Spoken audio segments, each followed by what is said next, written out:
It is a great honor now again, as I say, to thank Dr. Rodrigo Souza for the work that he has done in creating all these episodes for us to be able to serve them during the breakfast with the president.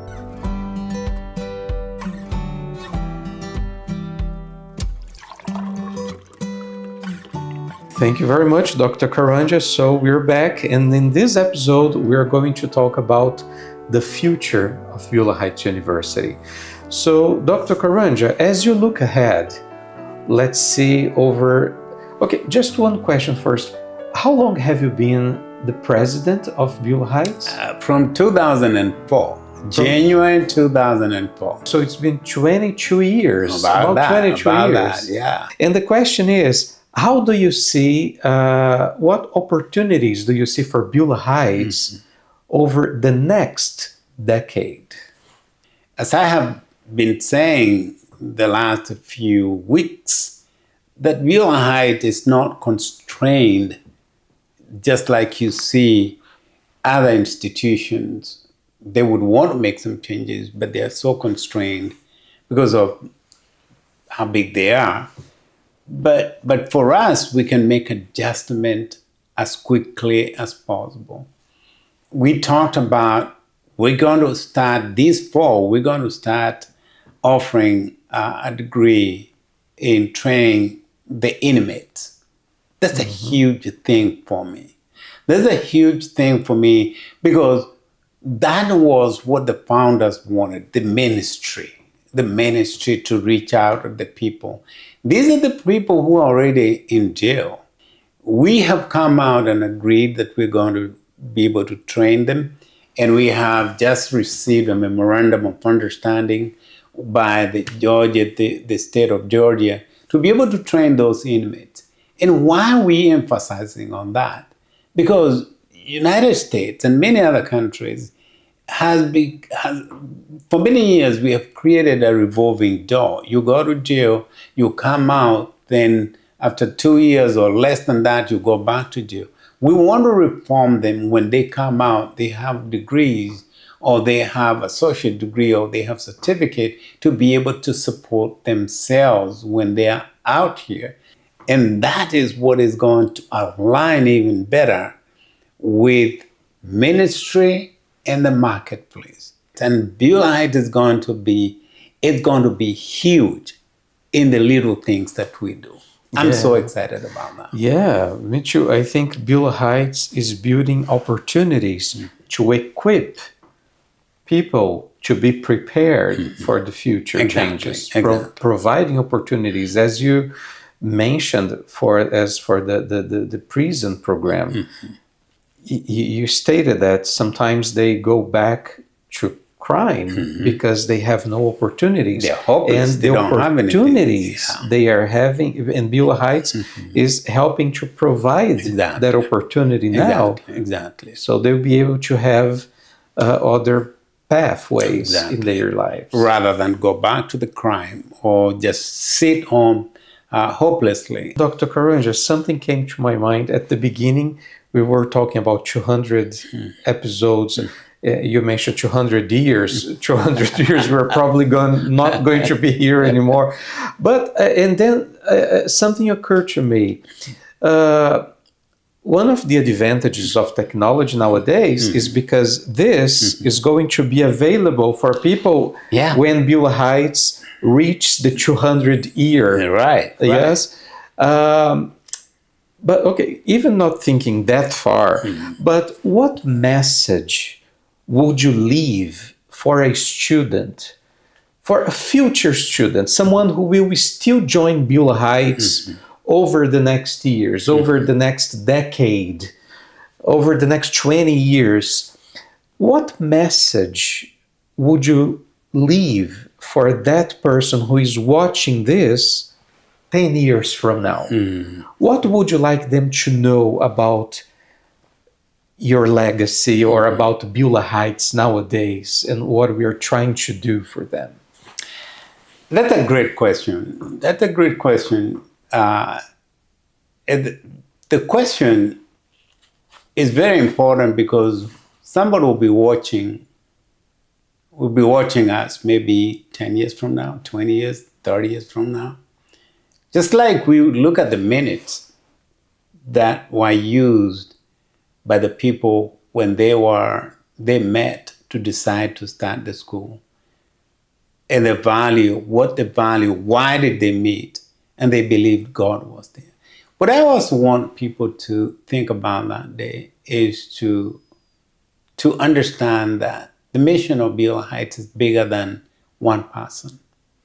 It's not about me. It's not about Dr. Souza. It's beyond that. It's to understand that if I build a mission that is only going to benefit me or benefit us on this moment, then we are lost. Our goal is to build a mission and goals that are bigger, that cannot be contained by this moment, that will continue growing and expanding to where they are. Just like they did, they wanted to start a ministry that will support the marketplace and the ministry in the marketplace, and it continues to grow.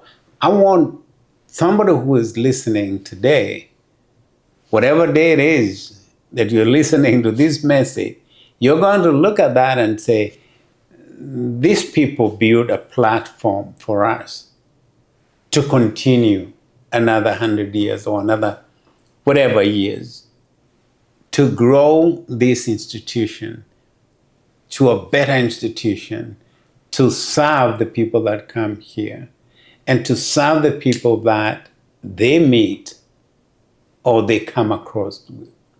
Because I don't believe that when the founders started, they had imagined someone like me coming all the way from Kenya and becoming president. I told people that when I became president, the board had to change the bylaws. Because the bylaws had stated you have to come from a small denomination that was part of founding Beulah Heights. But for a reason, when they decided to keep me as the president, they had to change those bylaws. That's how the mission is all about. That is not built on stone. It can be expanded. And that's what I would like people to see for the future. And it's interesting. Dr. Karanja, remind me again about the founders were Barths. Barth. Sister and brother Barth. All right. Mm-hmm. And okay, so they are the founders over 100 years ago. What, if you had the opportunity to have them in front of you now, over 100 years later, and now you are the president, and they started it all, what would you like to tell them? What I would like to tell them, if I had that opportunity, and I know they're walking with Peter and Paul, is just to tell them that the Word of God is bigger. The vision is bigger than me or them. Is to understand one thing, that what we have in this world is not ours, it's God. And what if we surrender it to God, He's going to do things that they never thought. I had my friend, Dr. Killer, who had been my academic dean for some time, and one day he said these words: if sister and brother, but if they were walking around in heaven with Paul or Peter, they'll be laughing. They'll be saying, look at what, you never thought this is going to happen. Look at what's happening at Beulah Heights right now. You know, up to 1980s, 70s, the majority of Beulah Heights were white. And now look at the diversity that we have right now. So diverse. So it's so diverse. Then you realize to know that, sister and brother, but your plan was to send people to South America, to Kenya, to India, to train those people there. And now, because of God's miracle, these people are here. We're training them here and sending them back to their countries to be able to do the work that you are dreaming about. So that's why I say the vision is bigger than ourselves, bigger than what we can see right now. All right. Yeah. Wow, I think this wraps up our 3-episode celebration. Dr. Karanja, thank you so much for having me here on the breakfast of the president. Yes, thank you. Thank you again. And I hope to see you Monday. We're celebrating 200, which we never thought it will happen when we started it.